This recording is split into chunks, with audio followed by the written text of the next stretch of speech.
Как без лев инвестиция се печелят хиляди в Бургас? Например от паркинги.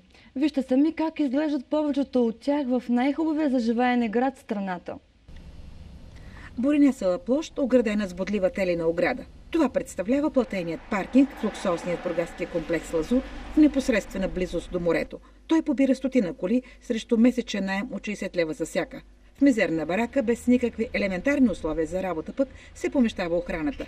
Няколко възрастни мъже, които работят по 12 часа срещу 250 лева месечно. Елементарната сметка показва, че без лев инвестиция от тук се печелят хиляди.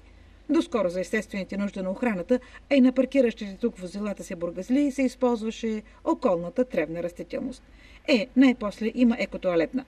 С такава обаче не може да се похвали друг бургаски паркинг, също в елитен комплекс – Зорница, зад спортна зала Бойчо Брънзов. Картината е същата – лъха на мизерия. Бързо и чисто печалбарство. Ето това е мнението, което се налага след обход по няколко бургаски паркинга. Само с минимум разходи. И то за охрана, която, между впрочем, почиства, коси и въобще поддържа някаква символична хигиена. Такава е гледката в най-хубавия за живеене град в България, част от Европа. Но с платени места за паркиране нямащи нищо общо с европейските норми. Това все пак е Бургас, нали?